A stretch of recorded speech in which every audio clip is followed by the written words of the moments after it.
जादुई झील का रहस्य। बहुत समय पहले की बात है। पहाड़ों और घने जंगलों से घिरे एक छोटे से गांव में 3 अच्छे दोस्त रहते थे, आरव, मीरा और कबीर। तीनों बहुत बहादुर और समझदार थे। गांव के लोग उन्हें प्यार से 3 सितारे कहते थे, क्योंकि वे हमेशा मिलकर दूसरों की मदद करते थे।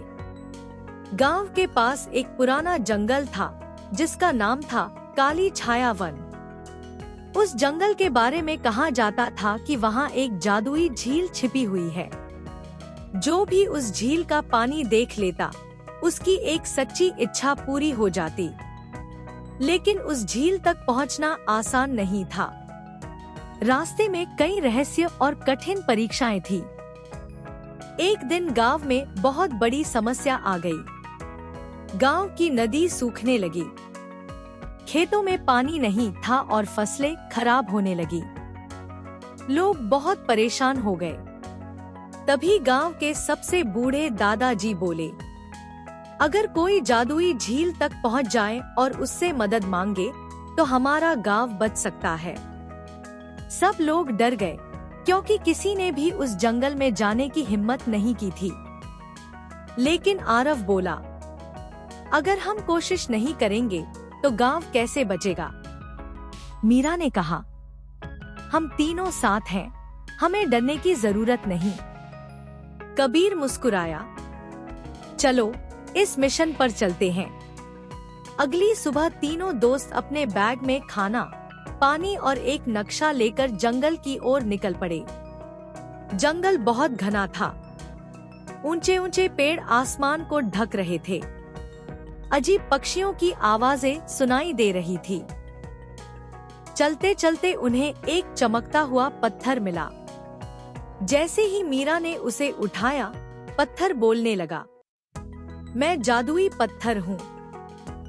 अगर तुम सच्चे दिल से आए हो तो मैं तुम्हारी मदद करूँगा। तीनों दोस्त हैरान रह गए। पत्थर बोला, झील तक पहुँचने के लिए तुम्हें 3 परीक्षाएं पार करनी होंगी। साहस, बुद्धिमानी और दयालुता की परीक्षा। तीनों ने हामी भर दी। थोड़ी दूर जाने पर उन्हें एक टूटा हुआ पुल मिला। नीचे तेज बहती नदी थी। पुल इतना कमजोर था कि कोई भी गिर सकता था। कबीर डर गया। अब क्या करेंगे? आरव ने ध्यान से देखा और बोला, अगर हम लकड़ियों को बांध दें तो पुल मजबूत हो सकता है। तीनों ने मिलकर मेहनत की और पुल ठीक कर लिया। वे सुरक्षित नदी पार कर गए। जादुई पत्थर चमक उठा, तुमने साहस और मेहनत दिखाई। अब वे आगे बढ़े।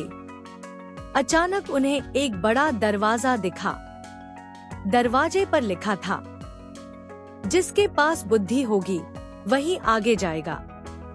दरवाजे के सामने एक पहेली उभरी।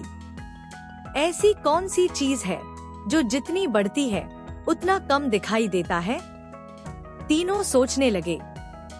कबीर बोला, पेड़। मीरा बोली, बादल। तभी आरव मुस्कुराया, अंधेरा। जितना बढ़ता है उतना कम दिखाई देता है। दरवाजा धीरे धीरे खुल गया। पत्थर फिर चमका। दूसरी परीक्षा भी पूरी हुई। अब जंगल और डरावना हो गया। अचानक उन्हें रोने की आवाज सुनाई दी। उन्होंने देखा कि एक छोटा हिरण जाल में फंसा हुआ था। कबीर बोला, अगर हम इसे छुड़ाने लगे तो समय बर्बाद होगा। लेकिन मीरा बोली, किसी की मदद करना कभी समय बर्बाद करना नहीं होता। तीनों ने मिलकर हिरण को जाल से बाहर निकाला। हिरण खुश होकर जंगल में भाग गया। तभी आसमान में सुनहरी रोशनी फैल गई। पत्थर बोला, तुमने दयालुता दिखाई। तीसरी परीक्षा पूरी हुई।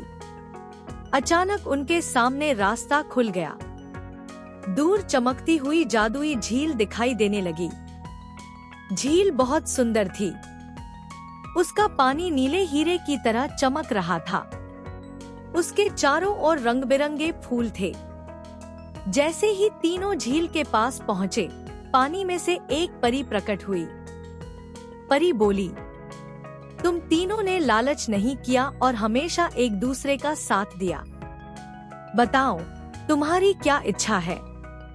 आरव बोला, हम अपने गांव को बचाना चाहते हैं। मीरा ने कहा, हम चाहते हैं कि गांव में फिर से पानी आ जाए। कबीर बोला, और लोग हमेशा खुश रहें। परी मुस्कुराई। अचानक काले बादल छा गए और जोरदार बारिश शुरू हो गई। तीनों दोस्त खुशी से झूम उठे। जब वे गांव लौटे तो नदी फिर से बहने लगी थी। खेतों में हरियाली लौट आई थी। गांव वाले खुशी से नाचने लगे। गांव के मुखिया ने कहा, तुम तीनों ने हमारे गांव को बचा लिया। उस दिन से पूरे गांव में उनकी बहादुरी की कहानियां सुनाई जाने लगी।